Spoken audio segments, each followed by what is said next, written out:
This is a place for planting, for digging, for harvesting, for relaxing.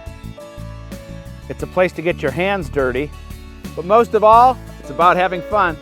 And that's what you'll always have when you're in the garden with Doug Oster. You want a green thumb too, don't you? Oh, what a beautiful spring day we have to film. Now, there's a lot of things you can be doing this time of the year, playing golf, gardening. Well, today we're going to combine the two. Well, not every garden can use golf clubs to support their peas, but it works for the motif here. We like to call this garden not shabby chic, but just shabby.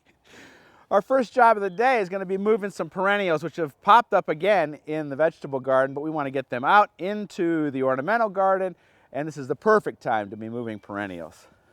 Well, I might sound like a broken record to you, but this is my favorite perennial. It's called Corydalis lutea, and look, it's starting to bloom right now. And last year it bloomed all the way through to Christmas. And so you have a plant that comes back on its own year after year that will bloom for this long time. It forms, as you can see, a colony. It escaped into my vegetable garden after only 2 years. And I love this plant so much, but I want this bed here for vegetables. And so I'm going to move these out of here. Perfect time of the year to do it, as I said before, and we're going to move them into all over the garden, actually. And so we're going to get as much of it as we can. This plant is so tough, though. We're just going to pry a little bit out of here, leave room for other things. And there's a nice little clump right there. And that'll move really nicely. And I got a lot more here to do. Nice when it's growing in good compost like that, easy to come out.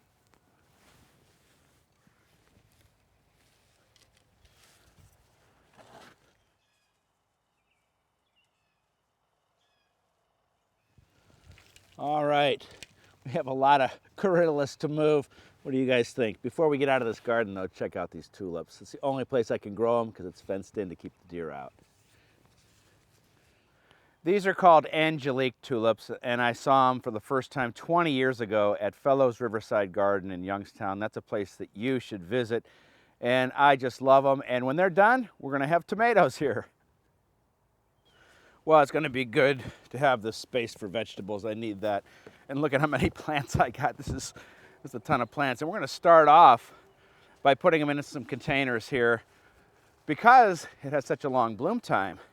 This plant is suited for containers. It will bloom longer than annuals. And so I'm going to put them along the edge, and then when things warm up, I'll put something in the middle. This will be my spiller. I'll put a thriller in there. We won't really have a filler. And boy, I got lots of plants. And after I fill up these containers, I'll go back in that perennial garden and throw a few of those in. Then meet me back in the vegetable garden. We're continuing with our planting of cool weather crops, but we're also continuing by putting them in containers. If you don't have a garden, that's a good way to do it. And even if you do have a garden, that's a great way to do it too. Well, the other day I was eating dinner next to a box store, and I saw some couples over there buying tomato plants and pepper plants, and I had to bite my tongue, and I wanted to yell over, "Don't do it! It's too early. You know, we can get frost all the way through May." It might not happen, but it usually does. And we've been talking a lot about growing cool weather crops like these greens. We've got some lettuce and kale and pak choi and Swiss chard. And if you don't have room in your vegetable garden or have a small vegetable garden, or in my case, love growing in containers or want to grow these closer to the house, these plants love containers. And so these things are made out of a fabric. They're called bloom bags. And they're really cool, and we're just going to fill them up with this cool weather crop and maybe some over there too, and get them planted.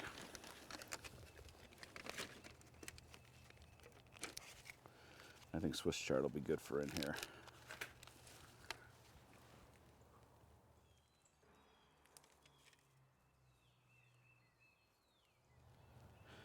All right, I'm going to get some water on these and meet me in the greenhouse. We have a little bit of thinning to do, and this is the exact time we need to do it. Well, 65 degrees outside, 75 degrees inside and rising. Very common when we start seeds like this. You're just going to get too many in each container. This is a tomato called Matthew. I have a son named Matthew. That's the only reason I'm growing it. I don't know anything else about it except the name. real important when you're splitting things up, you know what's what. This is some Italian large leaf basil, and this is a cheating tomato. How do you like that? That should be ready and ripe in about, I don't know, 2 weeks. As I said, that's one of the good things about having a greenhouse. And I like to split these up when they're really small like this. They don't seem to mind it at all. And I've got 3 of them right in here. And I'm just going to kind of take that out. And there we have it. And now just kind of gently split them apart and put them in here. And they don't even know that it's happening.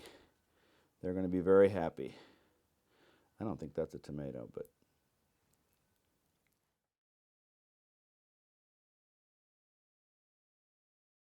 all right, I'm going to split up these basil next, and we're going to finish up actually back out in the vegetable garden. Well, it is a good feeling to be harvesting this stuff that we overwintered. Greens, lettuce, all sorts of different things here. Now, check me out online. That's where you can find all sorts of other garden stories, blog posts, videos, and how to be part of my Seed of the Month Club. Until next week, there's certainly plenty to do, but we are going to be enjoying one very special salad tonight. We'll see you then.